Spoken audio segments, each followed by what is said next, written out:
Баршаңызға қайырлы күн. Менің YouTube каналыма қош келдіңіздер. Тіркеліп, лайк басуды ұмытпаңыздар. Бүгінгі тақырып химиялық элемент атомдарының қасиеттері мен кейбір сипаттамаларының периодты түрде өзгеруін қарастыратын боламыз. Оқу мақсаты бірінші топтағы элементтердің сыртқы электрондық деңгейіндегі электрондар санының бірдей болатындығын түсіну. Сабақтың мақсаты периодтық жүйенің заманауи құрылымын анықтайды, периодтық жүйедегі негізгі және қосымша топшаларды сипаттайды, периодтық жүйедегі кез келген элементті орны бойынша біледі. Бірінші топ элементтері бізде сілтілік металдар деп аталады. Сілтілік металдар бірінші валенттілік электрон көрсетеді, өте белсенді болып келеді.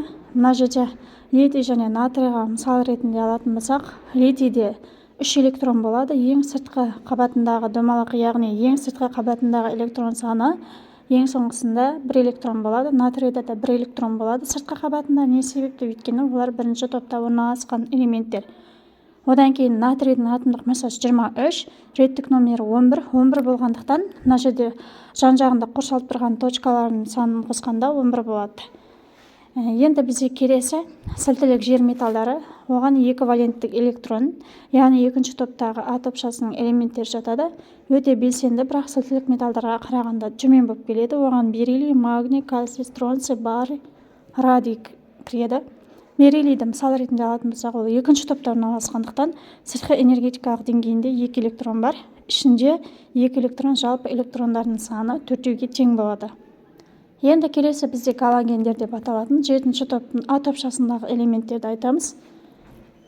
7 валенттілік электронды көрсетеді, яғни сыртқы мысал ретінде фтор элементін алған. Фтор элементінде сыртқы электрондық деңгейінде 7 электрон болады. Яғни жалпы реттік саны олардікі 9 болып келеді. Яғни галогендер өте белсенді бейметалдар. Галогендер металдармен әрекеттесе отырып тұздар түседі. Мысал ретінде магний мен хлорды әрекеттестірсек, нәтижесінде магний хлориді шығады. Яғни магний хлор 2 ол бізде тұздарға жатады. Келесі бізде ауыспалы металдар немесе өтпелі металдар деп аталады. Мына жерде сары бояудағы элементтердің бәрі өтпелі металдар. Олар сілтілік жер металдарына қарағанда белсенділігі төмен болып келеді. Себебі олар электрондарын оңайлықпен беріп жібере алмайды. Яғни олар бірінші, екінші элементтік электрон сандарын көрсетеді. Мына жерде кесте бойынша қарайтын болсақ, бұл жерде периодтар мен топтардың саны белгісіз болып тұр. Соны қарастырамыз. Яғни бұл жерде 4 период, 8 топ берілген элементтердің орналасуына назар салайық. Яғни бірінші топтағылар сілтілік металдар, екінші топ сілтілік жер металдар, 6-шы топ халкогендер деп аталады, 7-ші топ галогендер, 8-ші топтың соңғы Б топшасындағылардың барлығы инертті газдар деп аталады. Келесі Б тапсырмада деңгей санын анықтаймыз, яғни кез келген элементтер берілген бұл жерде.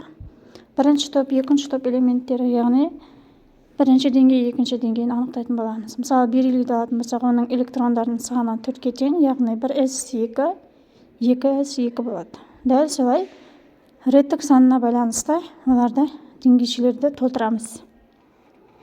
Бұл жерде бор және көміртек берілген. Мысалы, көміртекте 6 электрон болады. Келесі тапсырма бізде кестені толтыру қажет болады. Бірнеше элементтер берілген таңбасы, атомдық номері, валенттілік электрон саны және энергетикалық қабат саны анықтаймыз. Яғни, мысалы, қай натрий бізде 3-ші периодта орналасқан, демек энергетикалық деңгей саны 3 деген сөз. Сутек 1-де, яғни 1. Күкірт бізде 3-ші периодта орналасқан, яғни 3 шақша, 3 деңгейше болады.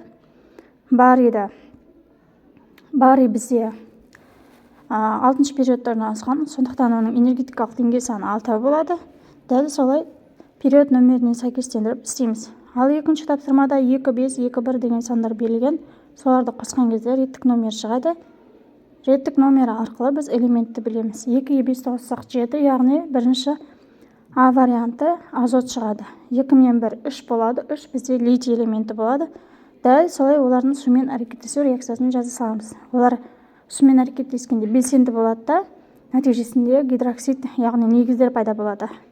Үйге тапсырма бізде гидрид формуласы, оксид формуласы және басқа да формулаларды анықтау қажет болады. Олардың топтарына байланысты білетін боламыз. Мысал ретінде сілтілік металдардың үлгілері берілген, суреті берілген бұл жерде, галогендердің үлгілері берілген, яғни бөліскенде олар екісін бірге жазады. Мысалы фтор 2, хлор 2, иод 2 деп. Иод бізде кристалдық зат, хлор сары жасыл болады, фтор ашық жасыл, бром қызыл қоңыр, иод қара күлгін кристалдық зат болып саналады. Яғни бұл физикалық қасиеті галогендердің. Келесі элемент пен оның табиғи ұяластары арасындағы сәйкестікті табамыз. Яғни натрий сілтілік металл, бром, галоген, неон, инертті газ, литий сілтілік металл, фтор, галоген, калий сілтілік, гелий, инертті газ, хлор, галоген, аргон, инертті газ, цезий сілтілік металдарға кіреді екен. Яғни бірінші топта сілтілік металл, жетінші топта галоген, сегізінші топта инертті газдар деп атаймыз. Барлықтарыңызға рахмет.